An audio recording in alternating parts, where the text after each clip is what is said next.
And, one of the things I'm going to advise Donald Trump to do in order to correct the chronic disease epidemic is to ban pharmaceutical advertising on TV.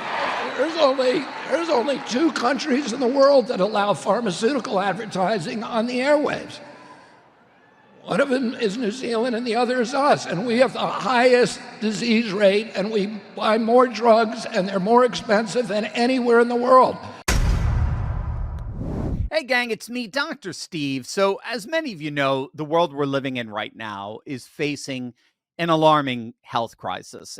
The ugly truth here is that people in the United States are taking more prescription drugs than citizens in virtually any other nation. And yet, guess what? We rank a horrific, dare I say, deplorable 79th in terms of health outcomes. I mean, it's outrageous that we as a so-called advanced society are actually falling behind developing countries when it comes to our health. It turns out this crisis is largely fueled by intoxicating advertisements that bombard our media screens daily, inducing us to seek out these harmful drugs at the expense of our well-being. But who's really behind this devastating reality?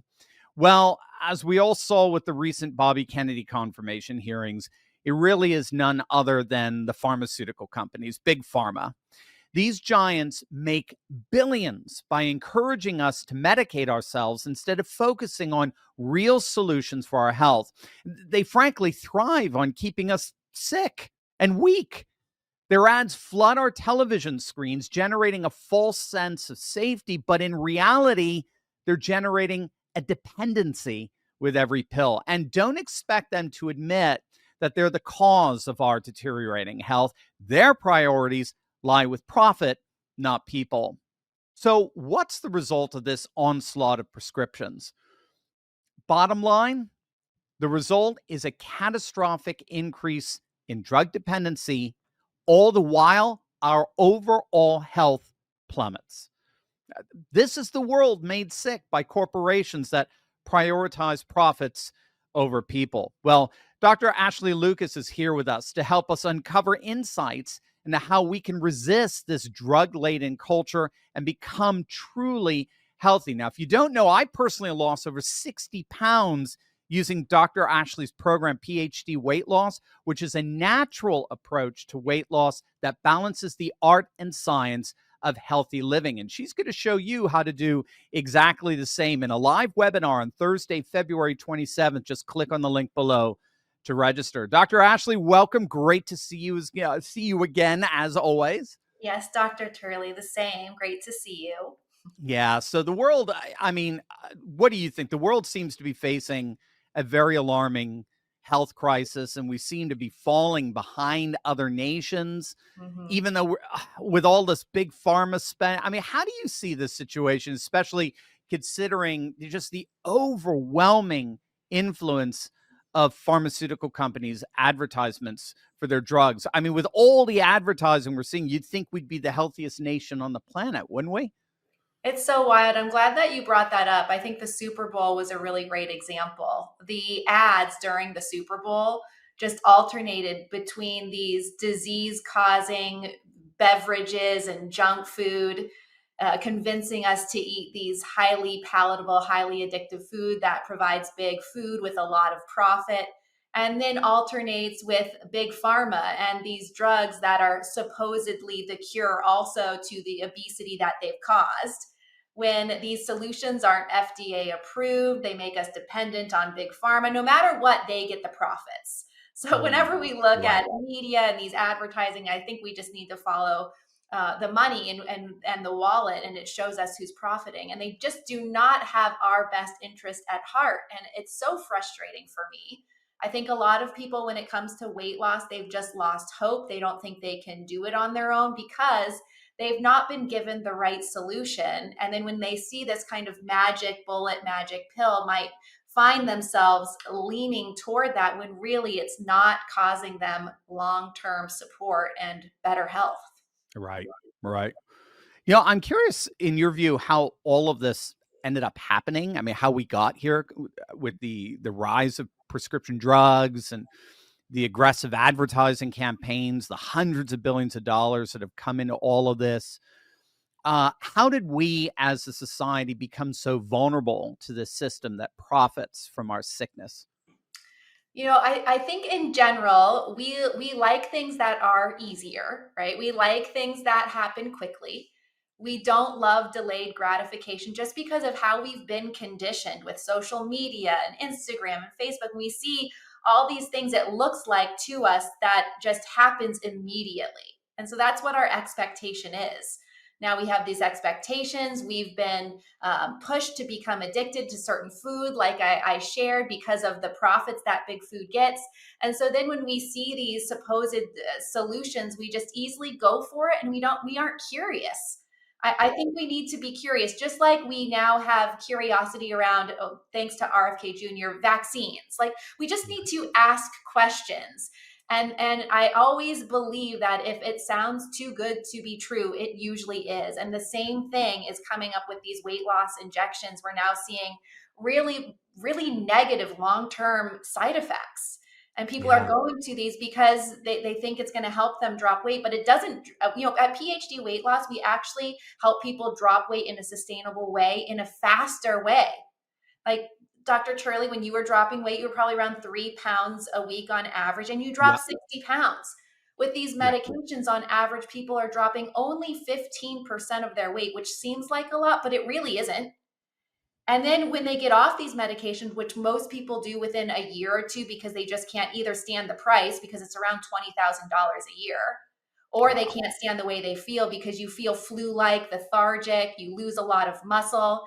So they get off these drugs, and within a year, they regain at least 2/3 of the weight they've lost, plus Wow. 50% of the weight that they have lost in the first place is muscle. And you know from your experience that you want to maintain muscle mass as much as you Right. can. And it's really hard to put back on muscle. So now these people are ending up actually fatter and in poorer Yeah. metabolic health than they were to begin with. Yeah. But then Big Pharma has gotten all this profit, so they win again. Yeah, and I was going to say, and then when they come back and even worse than they were before, then that just causes them to want to get back on another pill and another pill, and then the doom spiral It is. starts implementing here. Well, I know when I did PhD and are doing PhD, it is so holistic. You're looking at how we eat, what we eat, and then and our exercise, and just a whole health, a holistic health approach. So is that the key? I mean, with so much at stake for the health of future generations, I mean, what hope do you see for Americans to reclaim their health and freedom from the grip of big pharma? I mean, I personally, I'm incredibly excited to see this extraordinary political Yeah. realignment around MAGA and MAHA. We're making health at the center of public policy. It's fascinating stuff. I'm so excited because we've been boots on the ground helping people do this in a natural way, a sustainable way forever. And so I'm super excited to be able to, in the first time in my life and my career, be able to see this type of movement coming from our government. I mean, I'm just, it's amazing. And my hope is that people feel empowered that they can create this change on their own, and they do not need to be dependent on anyone but themselves.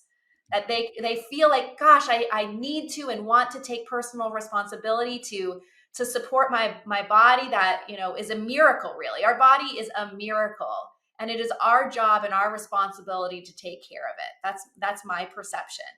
And Yeah. so if we can think about that and then understand, we need to get to the root of the issue. And the root of the issue is how we eat and our lifestyle that's wrapped around it. Our mindset, a lot of times when we go through the weight loss process, we think, oh, I just need to eat less and move more. It's all about calories in and out. And it is just much more complicated than that. Yeah. Yeah. 80% of it has to come from the mind, the way we think and feel, the reason why we eat the way we do in the first place. And then it's not just about eating less. I'm not saying that we defy the law of thermodynamics. That's a component of it. But when we were working together, Dr. Turley, we talked about what you're eating and when you're eating, and how do we shift your metabolism so that naturally you're not hungry and you don't have cravings? Because you probably found that your hunger dropped significantly, didn't you, during the program? Yes. Yeah, very much so. Yeah, it took about a week or two, and then I noticed that the cravings that were coming every couple of hours before I started PhD just literally disappeared. Yeah. I'd get hungry right around the time I needed to eat, and then that was it. That's right. And that's the way it should be. So if you are listening or watching to this and you have hunger or cravings, or you get hangry, something is wrong with your metabolism, and it shouldn't be that way. And we've just never been taught that, right? We think that that's normal. We think we should get hangry and that we should eat every 3 to 4 hours all the time, but it's not the case. That's not how our metabolism was built. That's just been the outcome of how we've been taught to eat, which is really inaccurate. Right. Right. All right. So what kind of like action items should we do? We've got people watching here. They're listening to you and saying, this sounds pretty good. What should people do? What action items can they take to make sure they can get health under control? Yeah, like some specific tips of what to eat. Would that be helpful? Sure. Anything. Yeah. Okay, let's see. I would say tip number 1 is to not eat something sweet for breakfast. So think savory over sweet. And if you were to make that one change, I promise you, you will see shifts throughout the rest of your day when it comes to hunger and cravings, and you'll probably drop some pounds. So instead of a fruit smoothie, maybe you would eat an egg omelet. Instead of pancakes with syrup or even a muffin that you would get at a coffee shop, I'd rather you focus maybe on a full fat or low fat plain Greek yogurt and put your own berries on top of it. So that's number 1. And number 2, I would say, is protein forward, making sure each meal has a focus of some kind of good, high quality protein. So those are my top 2 tips to take away from this. I love it. Now you do have a free training, a webinar that you're offering as well, where you're going to be getting into sort of the inner workings of how PhD weight loss works. I believe that's February 27th at 3 p.m. Do you want to give us a little bit of a insight of what to expect for that? Yeah, it's a great masterclass, and I teach a lot about action steps that you can take, kind of like the non-sweet breakfast and the protein forward way of eating your meals, and a lot more tips, lifestyle, nutrition, behavior that you can take away to implement into your own life. And then we talk about some common weight loss myths and bust those for you, which folks really love to learn about. It's very surprising. And then I talk a little bit about what we do at PhD, how it works, so that you have some takeaways there as well. It's about 45 minutes or so. And then at the end, I open the floor to Q&As. And I want to make sure that I answer any kind of questions that you might have just around weight loss, nutrition in general. So it's a lot of fun. I really enjoy it. It is. I love it. And it's mind blowing. It's incredibly informative. And I like how you put it. You know, we pretend we know a lot about weight loss because there isn't a lot to know. That's the right more calories out than in kind of thing. But as you pointed out, it is actually, the proof is, shall I use that phrase? The proof is in the pudding, but the proof is in the pudding. We think we know so much, but we obviously don't, because we're failing at every corner of it. Yeah, and Dr. Ashley Lucas really has, and I'm the living proof, the right path and formula to help you achieve the life you need to leave a legacy for your family. Trust me, again, this is the same route that I took, and I'm forever grateful to have my health back in order. So click the link to register below in the description below for your free webinar. Again, it is on Thursday, February 27th, 3 p.m. Eastern. It's online, so you can enjoy it. Well, I don't want to say comfort from your own couch. I get so self-conscious of all my idioms when I'm around you, Dr. Ashley. Sorry. I didn't realize we had so many unhealthy idioms in there, but yeah, don't miss this amazing opportunity to elevate your health and reclaim control from Big Pharma's grip. This is MAGA time, and it is Maha time, and that's exactly what Dr. Ashley is here to help all of us with, to make health great again. So, Dr. Ashley, thank you so much for being with us. I look forward to seeing you on the 27th. It's going to be a wonderful webinar. Thank you, Dr. Turley. I'm excited. Absolutely.